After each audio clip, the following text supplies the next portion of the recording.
Hello and welcome to the next edition of the podcast. Today, I'm delighted to be joined by a familiar face. You know who he is, Greater Manchester Mayor Andy Burnham. And to be honest, over the last 24 hours, it's been incredibly difficult for any Wigan fan to process what's happened. Last night's 1-1 draw with Fulham meant that we have been relegated to the Championship to League One. Due to the 12-point deduction we were dealt with after entering administration at the start of the month, despite on the field finishing 13th in the Championship on 61 points.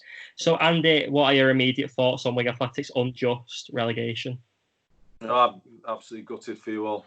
I mean, it's easy for me to say because I know you're all going through much bigger emotions today, but it was just painful, wasn't it? You had, width of a post here and a save there. Just to get so close, given the mountain you've had to climb. I mean, the one thing you can say, can't you? Those players couldn't have given much more to the manager or to you as supporters, and that matters. That counts for something, doesn't it? It's just so sad that it didn't turn into they got within a whisker, didn't they, of pulling it off. It was, I think, to be honest, Jay, I was listening at the weekend. It was that Charlton game, I think, wasn't it? That was the sort of the killer blow. You'd almost done that one, hadn't you? And that was the one, I think, where you just look back on it and think, maybe that was the moment. But it's absolutely painful with everything that you've been through. The supporters don't deserve it. The town doesn't deserve it. This club is a club that deserved a lot better than the treatment it's had. And you're right, it is an unjust relegation. There's no getting away from that. Have you actually seen a situation like this in football before? No, can't think of one. I mean, obviously there've been situations where people have been relegated. There was the Bury situation, although some people felt differently about that. That was obviously a situation where some were saying that Bury were being badly run for a while and they were getting an unfair advantage of it. You can't say that, can you, with the Wigan situation? To kind of have this sort of just out of the blue sort of dropped on you, and then all of a sudden you find yourself in League One and in administration. It's just like, wow, what a bitter pill that is. Particularly since New Year, when you look at the club's form since New Year, it's been phenomenal, hasn't it? So how can you be relegated when have you lost one game since New Year? We've lost one in our last 15, and in those 15 games, I believe we kept 10 clean sheets. I mean, that's top six form, isn't it? And to be relegated on the back of that run from New Year, well, I can only imagine. I've never seen anything like that in football. I can't imagine anything like that happening to my club, Everton. I just can't imagine how bitter that feels for you all today. I'm heartbreaking actually when you kind of see the way everyone's rallied to the cause and given everything, just to miss out by, as I say, there was just a couple of. I was watching it on Sky Sports News. There was just a couple of chances, wasn't there, where you just thought, oh, Kieran Dowell, it could have gone just could have been different, couldn't it? And it's painful.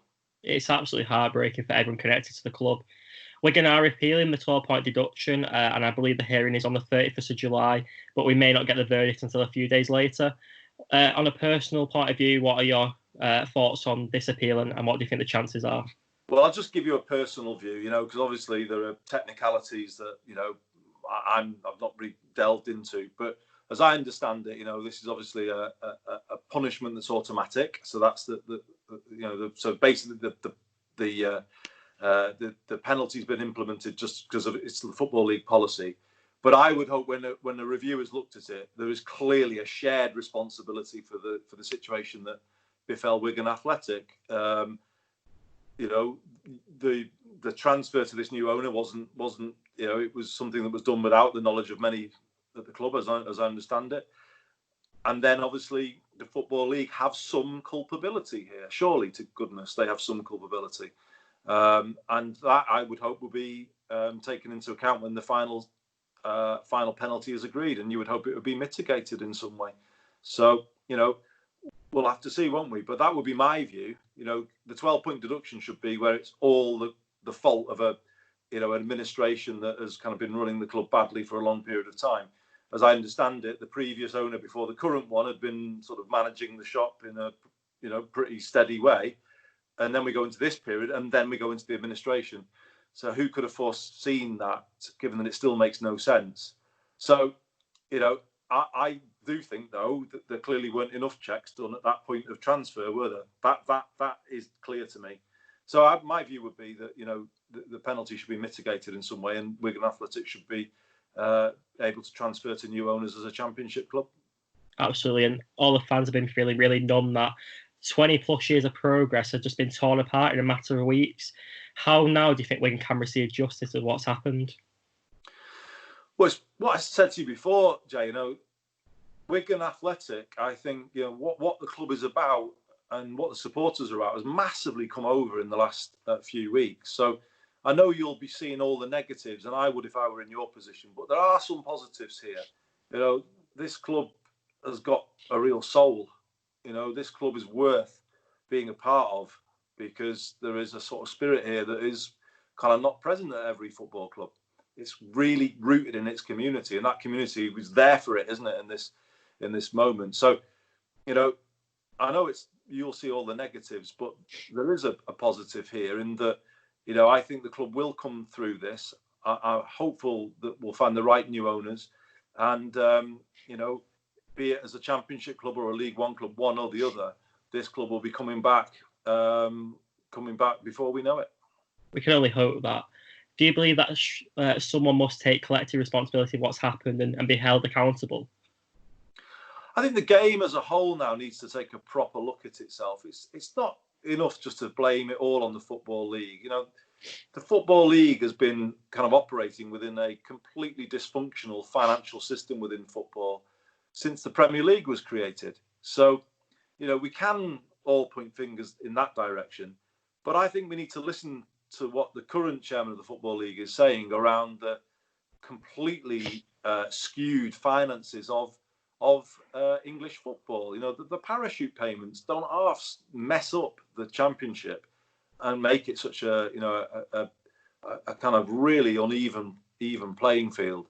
So I think we need to sort of rather than kind of getting into a sort of a kind of a fight of saying it's all their fault. So football needs to take collective responsibility for this and say, well, these situations are happening repeatedly, aren't they? With new ownerships that come in and wreck football clubs, and it's partly because of they're not doing the right checks, but it's also because the kind of financial landscape of football is not sustainable, and these things will keep on happening until that changes. Do you think Wigan Athletic can pave a way for this change of how football is regulated in the United Kingdom? I think there's certainly been a groundswell of people feeling that this is. We're not going to lose any more of the proud names of English football before actually we stand up, we take a stand. And I think people feel that about Wigan, actually. This is a club that there's a huge amount of affection for. FA Cup winners, in the last few years, everyone can remember that. The Roberto era and everything, the romance of that. And, Wigan sort of embodied the old ideal, didn't they? Like Wimbledon did many years before it. That you can come all the way up and win the FA Cup, and there's the romance of English football is bound up with Wigan Athletic. So I think you've touched a lot of hearts because of that. People see in Wigan a great story, and they hope it could happen to their club. That everyone can still dare to dream, and you can go all the way. And I think if Wigan goes, it's like you kind of like almost sort of hammering a nail in the coffin of that dream factor in English football. So I do think Wigan is a bit of a kind of line in the sand for everybody to say, well, we're not just going to let this go and then just move on and it's just a shame. I think people want action now, and there's a groundswell of opinion, I think, growing in Parliament and beyond. Obviously, it's interesting that you mentioned Parliament because at the moment the Wigan Athletic Supporters Club are doing a petition to review the owners and directors test, otherwise known as the fit and proper persons test, as at the moment it is redeemed as probably not fit for purpose in protecting football clubs in the future. What are your thoughts on that? It's currently received 10,000 signatures, which means that the government must reply to the petition. Well, I think it's the right call. It absolutely is the right call. We need a much more stringent test. So, why do we not have that test? Because I think there's a kind of conflict of interest at times when football authorities are applying what currently is the test, because they're trying to bring in new owners for clubs and they don't want to see clubs just go bust.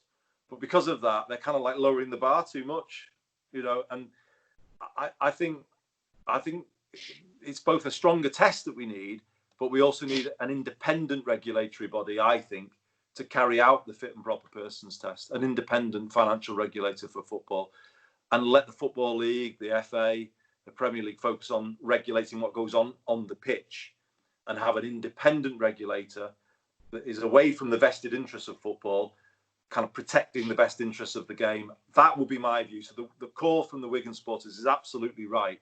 And I think, I would put the call out through this podcast to people everywhere to say, look, get behind this. Let's get it to 100,000, because, then Parliament will have to have a debate about it and hopefully do something about it.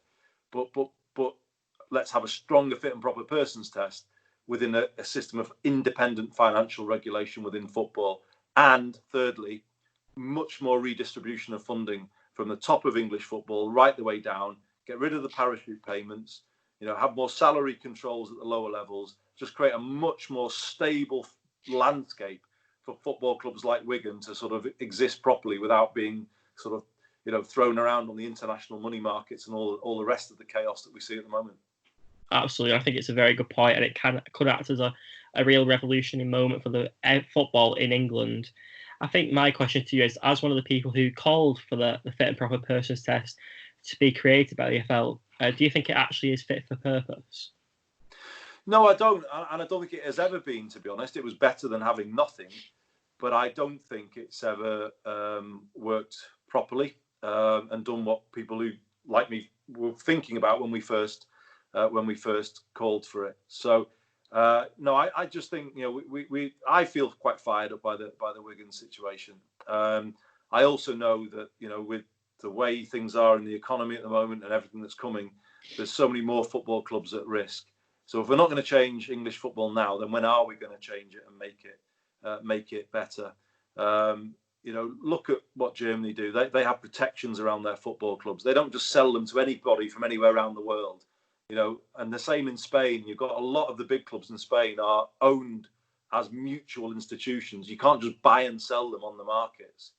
And I feel the same about our football clubs. We should follow the German model, where supporters have a controlling stake in the ownership of football clubs.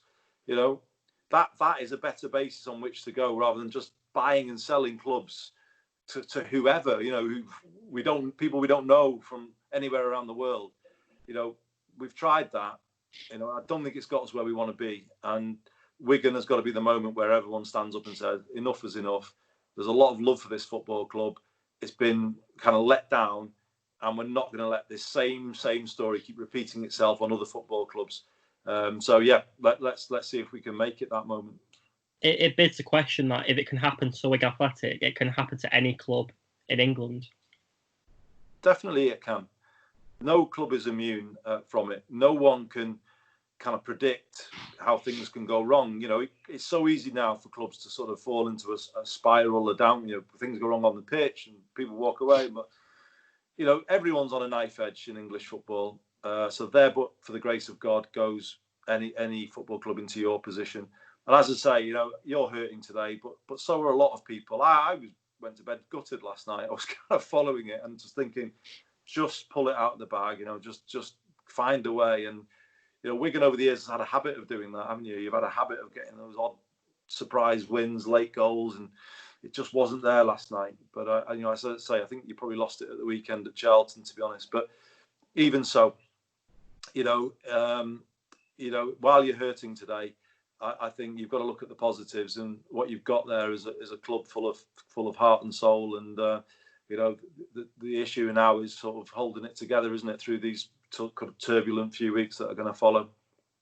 What do you think is going to be in store for Wigan fans over the next couple of weeks?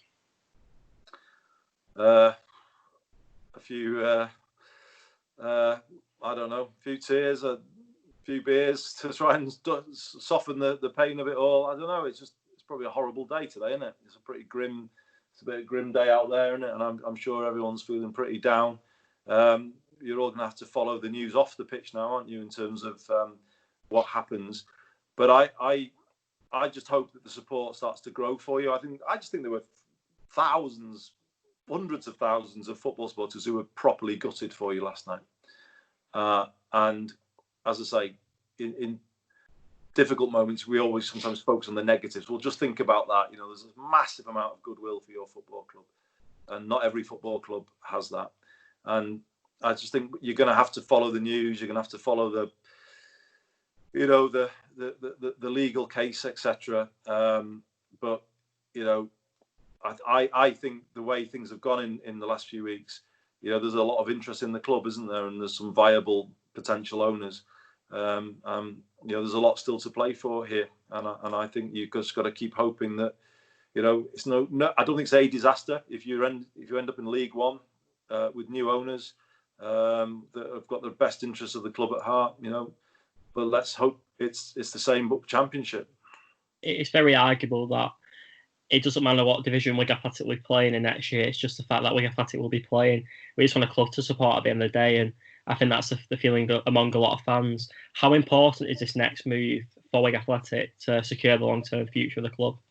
Yeah, I think you're in a real critical moment now, and you do need all the support you can get. So, you know, I'm pleased to come on again tonight. For what it's worth, you've got my support. You know that. Lisa's been brilliant. You've got her support. As I was saying, you know, I think you've got support much broader Wigan Council, but you know, you've got a lot of support.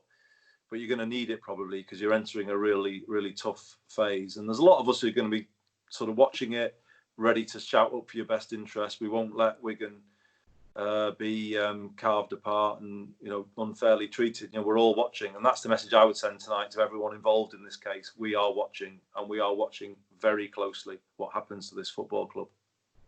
Obviously, what happens to Wigan Athletic, do you believe that this is a much, almost bigger issue than Wigan Athletic, and it's actually a football issue that all fans should maybe take notice of the case, and instead of almost mocking the club, they should really take proper consideration, because just a month ago we never imagined or even dreamt of this happening, and it's been, to say, a whirlwind of a few weeks. That'd be the most biggest understatement I've probably ever said. Well, exactly. I mean, it's a month, isn't it? Is it a month just about now? Where you? I think probably about a month, maybe 3 weeks. Yeah. So if you go back 5 weeks ago, you were, you know, climbing out of trouble, getting into mid-table, you know, and now here you are. You know, it's like you've been hit by a bombshell, isn't it? You know, in terms of the turnaround in your fortunes. So I do think there are just wider ramifications from this case, particularly given that football's finances lower down the leagues are very shaky going forward. We're not going to have full houses anytime soon. You know, we're going to have big hits on the revenue of football clubs. The furlough scheme runs out in October. So there's a big hit coming to football league clubs, unfortunately. So, you know, there's a lot of dominoes that could fall here. And I just think this is a moment for English football to sort of kind of basically look itself in the mirror and say, this isn't working. The finances are, as I said before, completely dysfunctional. The Premier League is putting an inflationary impact on everything beneath it, because it's relegating clubs with parachute payments who can carry on paying Premier League-ish wages, but then the other clubs in the division have to sort of pay wages in the same ballpark to try and compete with the relegated clubs. So the Premier League's having a massive inflationary effect on the Championship, and therefore the Championship will have the same effect on the League One, and it will knock down all the way. But that's creating an unsustainable kind of approach to football finances at that level, and it can't carry on. At some point, that house of cards comes crashing down, and sadly, COVID could be that moment where we see more clubs start to fall. I can't see anything other for it than major financial reform coming out of this, and it does mean the Premier League giving more of its money to all football clubs in the Championship and others beneath it to sustain the pyramid. So that would be my shout in this era. I think we need more redistribution of funding, independent financial regulation, and a proper fit and proper persons test. And if we've got those three things, then I would have a hope for English football going forward. If we don't get them in this period, where will the game as a whole be this time next year? It's really frightening, to be honest with you, because you've seen how it affects the Wigan community, and I'd be really gutted if it keeps on happening to other communities, because a lot of the times a football club is the life and soul of every community, every town, every city. And to have that possibly taken away, I think it leaves a massive question on behalf of the footballing powers, almost to, like you said, reform the ways and help change the game for the good. Well, I saw it at Bury, and I went through that, and I just wouldn't want to ever go through that again. To actually see the death of a football club, which is effectively what we saw there. Now they're coming back now, aren't they? They've just been accepted into the Northwest Counties this week, but it's a long road back, and you just, don't want ever to see that to happen to any town. Our football heritage matters. These clubs matter. Nothing these days expresses the sort of the civic identity or pride of a place than the football club. And to have them just to be able to be ripped apart by any speculator from anywhere around the world is just not right. English football's too important to us to let that happen. So there will be a Wigan Athletic Football Club in the future. I mean, let's be clear about that. But you don't want to spend the rest of your kind of sort of 20s and 30s sort of rebuilding, watching Wigan rebuild from non-league, do you? You want to see, your football club playing in the Championship, hoping to maybe break back into the Premier League at some point. Why not? Because you've built that position over the years, and to go back to square one, is something that you shouldn't have to even contemplate. So, it could be something that could be about to happen to many towns the size of Wigan up and down the country. And I would say this, for a government that's sort of elected on the back of we'll stand up for towns and towns in the north, they're going to have to step in here and do something. Otherwise, English football is going to sort of kind of collapse in front of our eyes. And, that will just massively, talk about levelling up, that will just basically lay low towns across the country if their football clubs are ripped out of them. It leaves a massive void in a lot of people's hearts. And like you said, it's very sad to see the death of Bury. I know they are on the way back, but I've spoken to a few Bury fans. I went to university one, and he said the worst part of his weeks used to be Saturday afternoons at 3 p.m. because they know they should be at Gig Lane and they know they should be supporting the team, and they can't do that anymore. My question to you is, and I'm not sure how you could possibly answer it in terms of the logistics, but how is the process of buying a football club, and what kind of can we expect over the next couple of weeks? I know there's a lot of finances and other aspects, but can you maybe give a bit of an insight? Well, the insight I could probably give, Jay, is it's different buying a football club from administration than it is buying a football club, that is sort of solvent and a going concern. So, there are different legal duties that the administrator has to maximise the return to the creditors. So, you've just got to hope that, that isn't going to sort of deter somebody from buying the club. But, the administrators, it would seem, have had a lot of healthy interest in the club. So that's a really positive thing. In your case, I think it is very encouraging that Wigan Council own a substantial part of the ground and some of the land surrounding the ground. So that's a positive thing, I think. So you're in a better position than most going into this kind of moment. But I don't envy you, and I just would want to say this again. I'm heartbroken for you all today. It's painful to watch what's happened. The injustice of it must be just burning in you all today. I completely get that. But once you sort of come through that initial sort of feeling, there are positives here, and you must sort of not forget that. You always have to focus on the positives in times like this, because 2020 has been a pretty awful year in terms of COVID-19 and obviously what's happened at Wigan Athletic. But I've got another question in terms of the purchase and the takeover, which may be happening at Wigan soon with the preferred buyer. Can you maybe blame Wigan fans are a little bit sceptical, because obviously potential buyers will need to go through the fit and proper persons test, otherwise known as owners directors test. So I know a lot of fans are quite sceptical about that.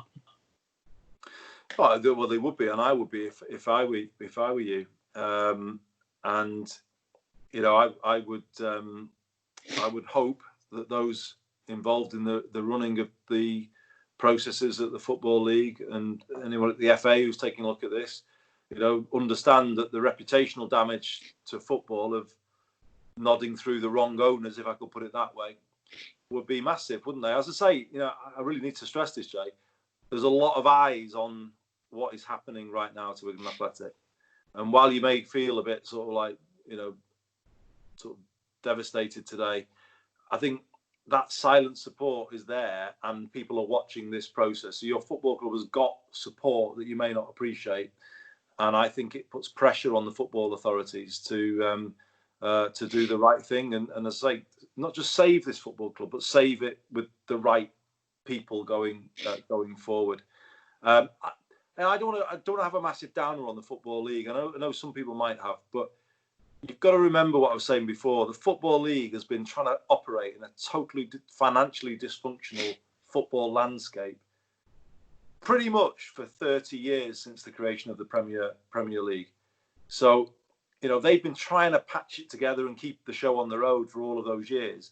But actually think about how hard that is, because they've been wanting clubs to sort of have new owners, because they'd be accused the other way, Jay, if I could put this to you. If they had the really stringent fit and proper persons test, they would stand accused the other way from supporters saying, oh, someone tried to buy our club and your test was too tough and you forced people away and our club went bust because. So the league are a bit in a sort of, they're in a really tough place here, I think, because they obviously want the clubs to survive, but equally they're having to take risks sometimes in sort of helping them survive by. So it's not an easy thing, and that's why I think these decisions should be taken out of their hands. Let it be done independently by independent financial regulators, and I think that would help everybody. To be honest with you, if that's the Football League and the Premier League and the FA should jointly agree to set up an independent financial regulator, and that should be backed in law by Parliament, and that would be the best way to run all of this. So it's murky, isn't it? And football finances in England have got way too messy. There's too many spivs, sharks, and speculators sort of trying to make money out of this game, when most of us are we put money into it, don't we? We don't expect anything out of it other than the love of the game. There's a lot of other people out there who just want to rip stuff out of it, and it's depressing, really. And English football allows them to rip too much out of our game. Absolutely, and it is a very interesting point too, because it is very easy to have this blame culture when something like this goes wrong, but you've always got to consider both sides of every story and every almost crisis, if that's the right word. I think so. Maybe some people won't like me for saying it, but I think you do have to put yourself in the shoes of the EFL. I mean, they're not in an easy position. If you go back to 90, you're too young to remember, but if you go back to when Everton last won the league, a long time back, 1987. Didn't know they won it. What? I'm joking. I just said I didn't know they won it. I remember them winning. I think Peter Ree were playing for him back then. Yeah. Yes. He won. He was Football Writers Player of the Year, or PFA Player of the Year, I think, actually in 1985. He was phenomenal in that Everton team, Peter Reid. But if you go back then, the Football League was the whole thing. So 4 divisions of the Football League: First Division, Second Division, Third Division, Fourth Division, and the money came down that system. And then what happened was late 80s, early 90s. The money men, Alan Sugar, all these other people, Sky. If this top division sort of breaks away and holds all the money, then we'll be able to keep more of that, make more money ourselves, float our clubs on the stock market. That's what happened. And, basically we sold the soul of our game at that point, I think. And now some would say that the Premier League's better today and there's more, but actually look at the damage beneath it, and, I would say, you can't go back to the days as we was, but the Football League at least had a system in those days. What happened to the Football League was the profitable bit was taken out and hived off, if you like, and it was left with the bit that was harder to sort of sustain. And I think they've done a pretty good job, if I could, overall, in sustaining the 72 clubs in the Football League, all of those 30 years since the Premier League was created. But it's a tough job they've got doing that in the way that the finances work. Absolutely, it's very difficult. On a final note, I'd like to say another thank you for coming on the podcast. You've been a great guest over the last few weeks, and we really do appreciate having yourself on the podcast and just giving your thoughts and expertise in these really tough times for everyone in Wigan Athletic. Well, thanks, Jay. I wasn't sure you'd want to hear from me today and what use to any of you my words are today, but maybe that thing that I've just said about, I'm still watching what's happening. We've got a beady eye on everything that's happening to Wigan Athletic, and we're not going to let you just get thrown to the wolves. We will do whatever we can to rally that support for you. So all is not lost today, Jay, is all I would say. You've won a lot of friends over the last few weeks. Your club, I think, kind of in some ways means more to people as a result of all of this. So let's see if that can carry you through these difficult days. Absolutely. My final question to end the interview is there anything like yourself can help out over the next couple of weeks to not just help Wigan Athletic and to help football on a whole? Well, I'll sign the Wigan Supporters Petition #1. I'll get other people to sign it too. I'll stick it out on Twitter. I'll say, look, let's get more signatures on this. Let's build that camp. Let's get the Wigan supporters call being backed by other supporters. I'll get my good friend, the Mayor of Liverpool, to see if he can get his jubilant Copites behind it and see if we can get Spirit of Shankly backing it. I think we need to get more people backing your call, because the call that the Wigan supporters are making is in the best interest of everyone who cares about football. So it's not just you're making a call not just about your own club, but every club, aren't you? And I think that's such a powerful thing. So I will try and do that for you in the next few days. See if we can sort of really start getting this groundswell of support for the call that you're making. Absolutely, and we have to thank you so much for that support. If you'd like to sign the petition and you're watching this video, it will be in the link in the description. So it takes 30 seconds to sign the petition. We've got 10,000 signatures, probably more by the time you're watching this. So the government will respond, but we need 100,000 signatures for a debate in Parliament. So it's not just for Wigan Athletic. You don't have to be a Wigan Athletic fan to sign it. It's for the good of football and the long-term sustainability of our beloved English game. Absolutely. Well said. And it's an endorsement from the Greater Manchester Mayor, Andy Burnham. So what more can you want? It is, and it's definitely a bit of a moment of solidarity with all of Wigan fans. You'll get through this. I'm absolutely confident. You'll be back there before you know it, and we'll be able to have when Everton come and batter you in the FA Cup and get revenge for that 3-0 that you inflicted on us at Goodison a few years ago. When we come back and take our revenge, we'll have a beer and hopefully we'll be toasting better days at the DW. Absolutely, and hopefully a trophy for Everton anytime soon. Can't see it, to be honest with you. But that was how many years ago now? 25 years ago. Yeah, that was a little bit before my time. I'm 1999 born, so just before my era, that. So I don't really recall Everton with any pains me to say Wigan Athletic have won the FA Cup in much more recent memory than Everton. But there we go. That's how it is. That is how it is. And Andy, thank you so much for coming on the podcast. And I'm hoping one day we could do a podcast and we both have something positive to talk about, because we kind of just we talk about a lot of the hard hitting stuff that is going on at the moment. But one day we'll have a good football chat, and it'll be full of smiles and laughter rather than just serious hard-hitting questions. Well, maybe we'll be with Mark at Ashton Town when we get that game back on, Everton Legends versus Wigan Legends. And I certainly fancy. I had a starting place in that team, and I'm gutted that didn't happen. But I'll get Peter Reid and a few of the lads, and we'll come down and we'll play that game at Ashton Town, supporting Joseph's goal, and we'll have a good day, and we'll hopefully be toasting the survival and the future prospects of Wigan Athletic Football Club. Yeah, in addition to raising money for an amazing charity. Amazing charity. So thank you so much, Andy. We could probably talk about football all night. So for the viewers' sake, we'll call the podcast a day and just say thank you so much for watching. You're welcome, Jay. Thank you for Andy for participating. All the best as always. Cheers. And I'll see you guys later. See you, mate.